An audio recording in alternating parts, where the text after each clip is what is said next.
Hey bees, I'm Marie from Humblebee and Me, and today we are kicking off a brand new series with this lovely rosé leave-in hair conditioner. So the theme is rosé, and it is based around two beautiful ingredients from Plants Power.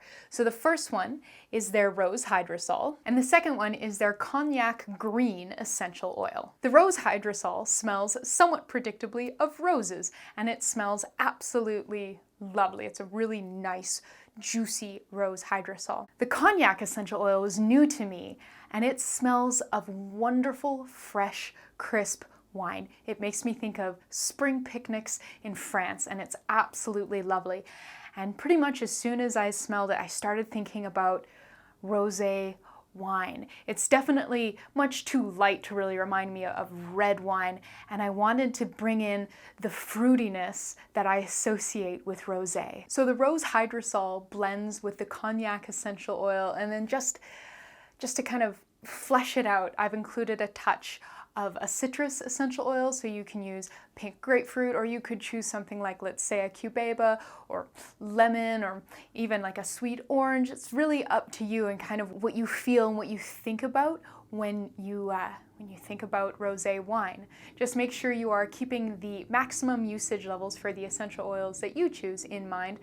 The amount is quite low, so chances are pretty good you'll be fine, but just make sure you double check. I'll throw some helpful links about that in the description box below. So for this rosé leave-in conditioner, because it's a leave-in conditioner, I have kept the oil phase tiny. 4%. We have some BTMS 50 and some argan oil, and that's it. If your hair is more oil tolerant than mine, you could look at doubling your oil phase and removing that extra 4% from the water.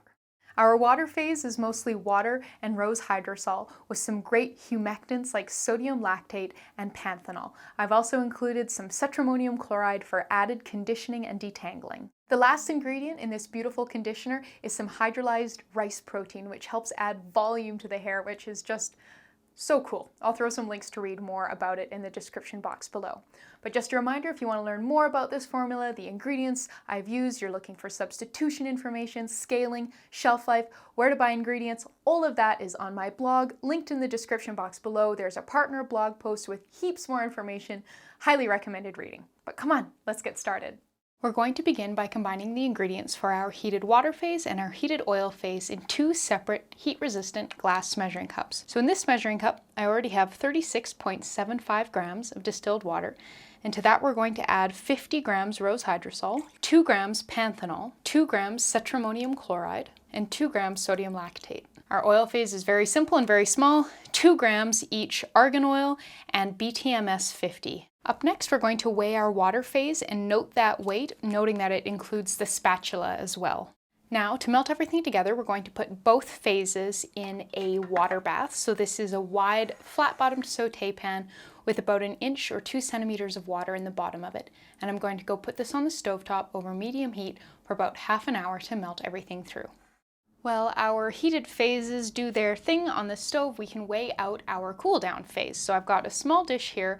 On a more precise scale, this is accurate to 2 decimal points of a gram, and we're measuring it into a smaller container so that we can take advantage of that higher precision, because this scale tops out at 200 grams, so we wouldn't be able to put our full batch on here. So we're going to need 0.5 grams of cognac green essential oil, 0.25 grams, let's say a cubeba essential oil, 2 grams hydrolyzed rice protein, and half a gram of liquid germall plus. Once everything is melted through, you can remove your water bath from the heat. And the first thing we're going to do is top off our water phase. So pop that on the scale and add enough preheated distilled water to bring it up to that number we wrote down earlier.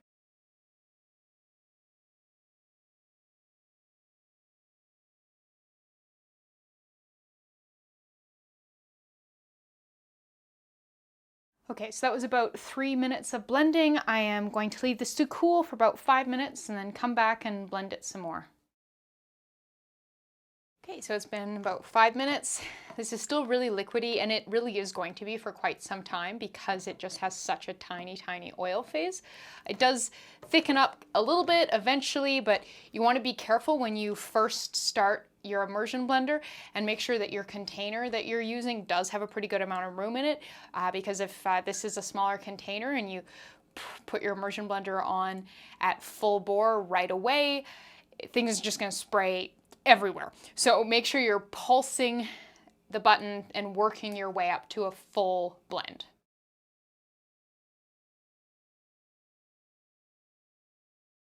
Okay, so that was about another 2 minutes of blending. I'm going to leave that to cool for about 10 minutes and come back and blend it some more. Okay, so it's been another 10 minutes. You can see that this is still really, really, really liquidy. So I'm going to give this another quick blend, and then we can incorporate our cool down phase. So here is our cool down phase, previously measured out. We'll pour a bit of this in here, stir it, and then add it back to the master batch.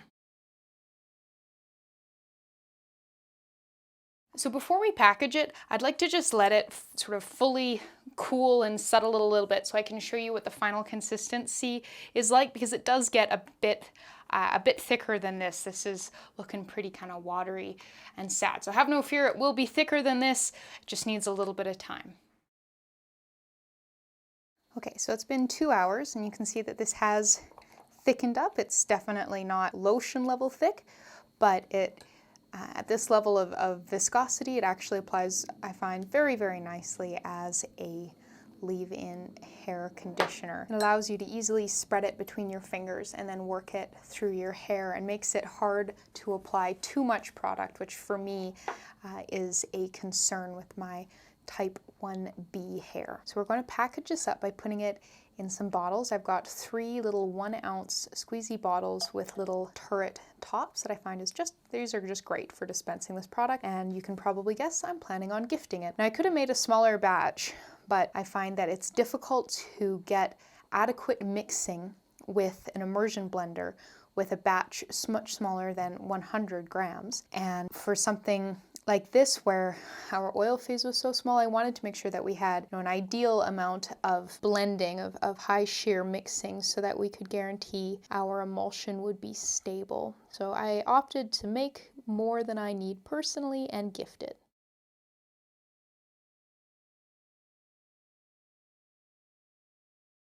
And there you go. You just made some beautiful rosé leave-in hair conditioner. Thank you so much for watching. Please subscribe, and please remember to go down to the description box below this video and click through to find this recipe on my blog. There's a lot more information there in the partner post. There's links to places to purchase all of the ingredients. There's information on scaling and shelf life, and there's lots of information on substitutions. Not only is there a list of recipe-specific substitution suggestions at the bottom of the recipe, but you can also look the ingredients up in the Humblebee and Me encyclopedia and learn more about them, substitution suggestions, why we use them, all kinds of things there.